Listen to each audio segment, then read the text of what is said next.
The Pokemon franchise has been getting remakes ever since the Game Boy Advance with Fire Red and Leaf Green. I've played pretty much all of them and really loved Fire Red, Soul Silver, along with the pseudo remakes Let's Go. What we're talking about today is a remake people have been begging for since the Nintendo Switch happened at all. Here is my review of Pokemon Brilliant Diamond and Shining Pearl for the Nintendo Switch. The story of these games is the same as the original Diamond and Pearl from the DS. You play as a young trainer in the Sinnoh region, going on a Pokemon adventure, tackling the 8 gyms, and taking down the Pokemon kidnapping Team Galactic along the way. I find these games to have a decent story overall. Not very much of it is really super memorable compared to the other generations I've played, but there are a few standouts like Cynthia. When it comes to gameplay, this is a turn-based RPG with monster catching elements. Now first and foremost, this is a remake based more on Diamond and Pearl than Pokemon Platinum.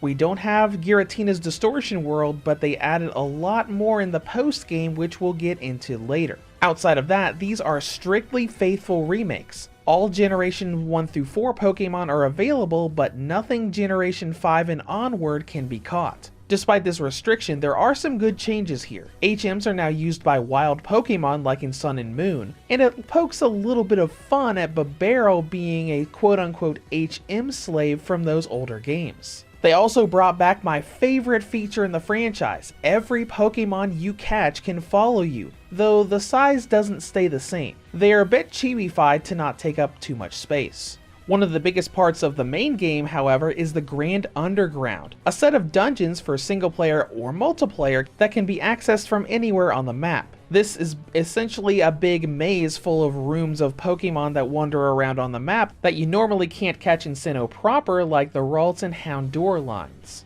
The Underground also levels with your story progress, often better for leveling up than normal dungeons. I actually did a bunch of my Elite Four preparations down there instead of using Victory Road. Some other enhancements not in the original game outside of the fully 3D battles like in Generation 8 are a couple NPCs that give you a free Mew and Jirachi if you have Generation 8 and Let's Go save files on your Switch. Not to mention that the main story is a lot easier to follow, as every time you go to the pause menu you will see a little summary of what you're supposed to be doing, though progression and a lot of other things are not super modern. These are very faithful remakes all the way down to what all of the NPCs say to you and how certain features work.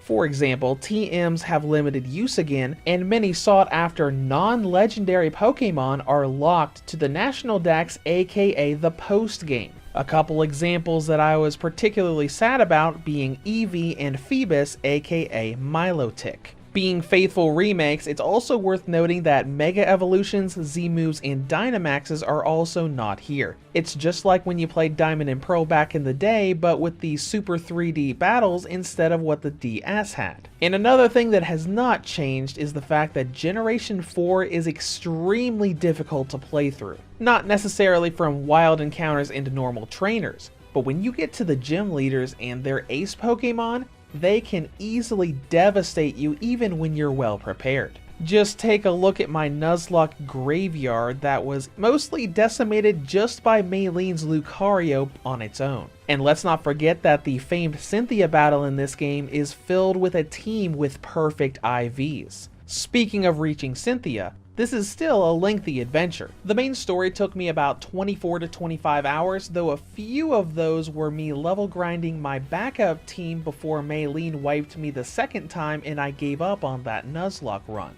And now let's go into the post-game, which are some differences. As I said earlier, no Distortion World, no Battle Frontier from Platinum. Instead, they added a lot of other things. The Battle Tower from Diamond and Pearl is still here, and there's a ton of content unlocked specifically with the National Dex. There's a new park area for legendaries, digging for fossils and slates in the Grand Underground to access some of the previous legendaries, and various islands and caves you can travel to for things like Cresselia, Regigigas, Giratina, and a few others. Most of this is longer to unlock than you might think though. A lot of it is locked behind the National Dex, and some of those encounters are day-based. Let's say you miss Drifloon at Wind Valley. It only appears on Fridays.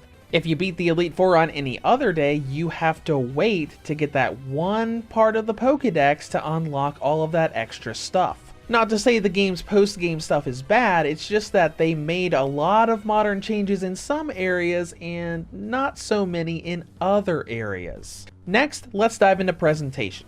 The visuals look good, but not outstanding. Previous Pokemon games on the Switch had good character models for the Pokemon and kind of okay backgrounds. This game is the opposite. Its backgrounds and backdrops look incredible, and the models are slightly less scaled and polished on the details. To give you an example, take a look at this screenshot from Pokemon Let's Go Eevee, and we'll look at the same Pokemon from Shining Pearl. Now when it comes to performance, things are pretty good. In handheld mode, there are some small dips here and there when running around towns, but it mostly goes without issue. So with that out of the way, let's go into battery life. The Gen 4 remakes give the original model a battery range of 2 hours and 39 up to 3 hours and 16. They give the Nintendo Switch Lite a range of 2 hours and 52 up to 3 hours and 50. The Red Boxer V2 2019 model gets a range of 4 hours and 54 up to 7 hours and 32. And the OLED model gets a range of 6 hours and 45 up to 8 hours and 35. Now, in conclusion, the Pokemon Gen 4 remakes are here and faithful to their original versions, for better or for worse. Now on the downside, the Distortion World not being brought back is a bit of a downer, but we did get a slew of new content in exchange, from Mew and Jirachi from previous save files on the Switch to the new park for grabbing older legendaries. If you can get past Distortion World being gone with slightly lower models and quality of life in some areas and not others, it's a fun and challenging RPG whether you're a casual fan or a Nuzlocke challenger. Reviews to go rates the Pokemon Gen 4 remakes for the Nintendo Switch a 7.5 out of 10. If you have any comments or questions, feel free to leave them below. Thank you for watching and have a great day.